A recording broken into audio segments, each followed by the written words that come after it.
Hello? Hello, sir. Good evening po. Who's this? Sir, si Kayan po.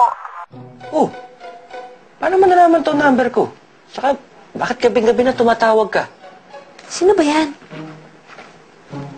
Estudyante sa school. Ba't kaya tawagan ka ng ganitong oras? Hello, Kayan? Sir, please don't get mad. Wala lang mo ako makausap eh. I'm all alone out here. All alone? Out where? Sir, umalis po ako ng bahay. Ayoko na po sa amin. Naglayas ka? Bakit? Hoy, ano ba yan? Sino ba yan? Oh, teka.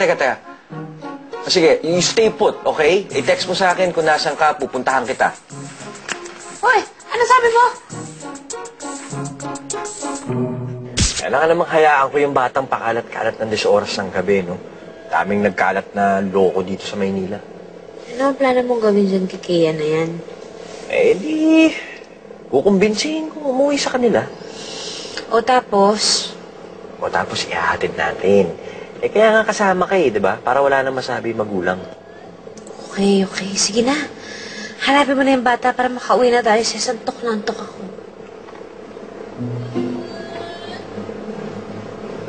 Hoy, ayan ba si Kea? Ayan. Oh, ayan na nga. Paano mo nalaman? Naku, Ses. Halatang halata. Sige na, puntahan mo na. Sige, sandali, ah.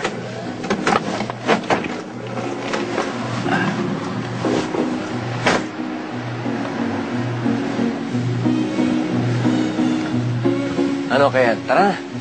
Sumakay ka sa kotse. Sige na.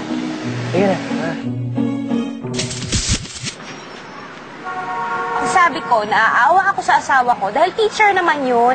Hindi naman yung pulis, hindi naman yung bombero, hindi naman yung doktor na naka-on-call ng 24 oras. Mars, matanong ko lang. May pagnanasa ba yung bagets na yan sa jowa mo? Ano ba? Third year high school yung bata. Bueno! Ikaw ba nung third year high school, wala ka ng pagrasa sa lalaki? Tsaka magkaprangkahan na tayo dito. Yung asawa mo, hindi naman katangkaran. In fairness sa kanya, cute pa rin, tsaka mukhang bagets. Kaya hindi naman siguro katakataka kung pag nasaan siya ng mga dalagitan nagsisimula luwandi. Alam mo, ang laswa talaga yung bunganga mo, Miriam. Ano mo nasuwa sinasabi mo dyan, ha? Ako nagpapakaprangka lang ako. Sa akin naman ako yung nagsabi ng totoo. Okay, no? Hi, sir! Oh, Kayan. I hope okay na kayo ng mami mo after we talked last night, ha? Sir, para po sa inyo. Bait-bait niyo po talaga. Thank you po for last night, ah.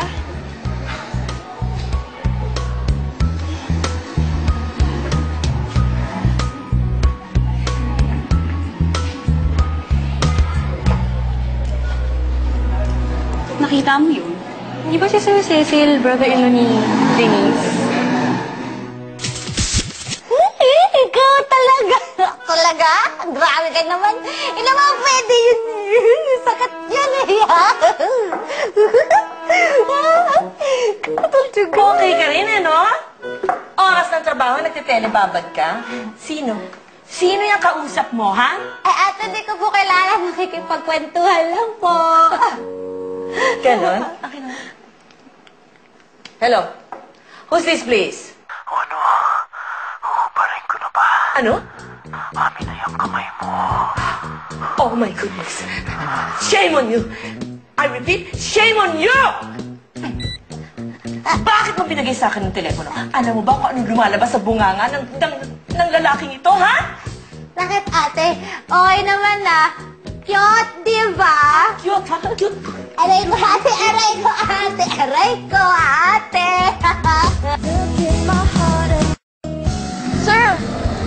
Sir Marilio, pwede po bang makisabay ako sa inyo? Kasi po wala pong magsusundo sa akin eh. Ha? Pero... Sir, sige na po, please na.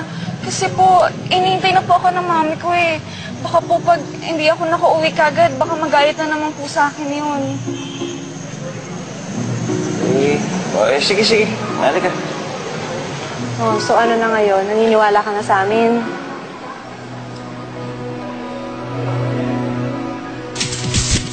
Pati ba naman ikaw naniniwala sa mga isyong yan, Denise? Alam mo, may sadyang mga taong likas na malisyoso at sadyang likas na maludumi ang isip at binibigyan ng masamang kahulugan ng mga nakikita nila. Ate, pero bakit ganun? Hindi na naman kasi isa o dalawang tao nagsasabi na sobrang close ni Kuya Ses tsaka yung lokal-lokang kaya na yan, no? Eh kasi nga concerned na kuya mo. Dahil teacher siya eh. Eh kayo naman kasi mga magkakaibigan, wala kayong ibang inatupag kundi pagtripan yung bata. Ano ba ginawa sa inyo ni Kian at ganyan katindi ang galit niyo sa kanya? Hindi kami galit sa kanya. Naiinis lang kasi ang weird niya. Bakit? Sa palagay mo ba yung asal niyong yan eh hindi pinsan ng kawiltuhan? Jay, ano ba magagawa ko? Siyempre, trabaho ko naman yung pangalagaan ng mga bata. Alam ko, kung kami trabaho namin ay pangalagaan ng peace and order at hulihin lahat ng kriminal dito sa bansa, kayo ay alagaan na lahat ng mga estudyante dyan sa eskwelahan na yan, ano? Pero Cecilio... Pero kailangan mag-ingat ako dahil sensitive at vulnerable ang mga bata. Hindi lang yun. Ang sa akin lang naman. Hello? Nakakadiri naman kung matichismis ka pa sa mga bagets na yan. High school students yung mga yan. Mga menor de edad. Nakakahiya naman. Baka ako pa dumayal sa 163 kapag nagkataon na.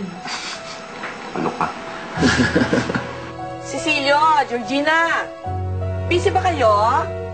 Pwede ko kayong makausap? Believe me, I have tried everything. Dinaan ko sa pakiusap. Sa mahinahon na pananalita, hanggang sa tumaas na ang boses ko. Pinagbantaan ko na yan, na isusumbong ko siya sa Catholic Bishops' Congress. Wala pa rin. Walang epekto. Ma, bakit hindi mo na lang kaya iwasan sumagot ng telepono? O di kaya ayahan mo yung telepono. Aba, eh paano naman kung may important caller ako? Eh di magpalitan lang po kayo ng phone number. Ay, naku, ang tagal na nung telephone ko, no? Ang laking abala naman sa akin na iisa-isahin ko yung mga kakilala ko at sasabihin ko nagbago ng landline number ko. Eh di text niyo na lang po. Text? Ang mahal nun! Georgina, please lang, is there a way na matrace natin kung sino itong lintik na caller na ito? You're a policewoman, you should know. Mami, kung meron po kayong caller ID, madali nating matatrace yan. Kailangan ko lang yung phone number na tumatawag sa inyo. Pag nakuha niyo yun, bigay niyo sa akin, ipapatrabaho ko na yun sa mga kasama ko sa presinto. Caller ID? Ano ba yan? Ay, ano ba yung parang gigil na makausap ka? Eh, sagutin mo na nga yan. Hindi ma, estudyante ko lang. Sino? Si Kian?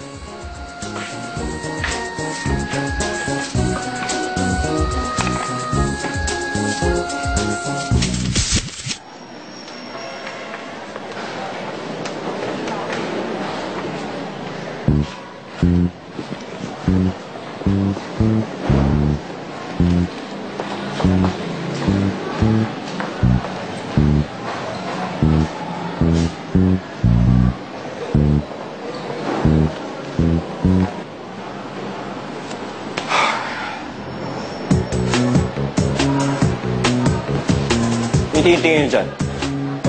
Go back to what you were doing.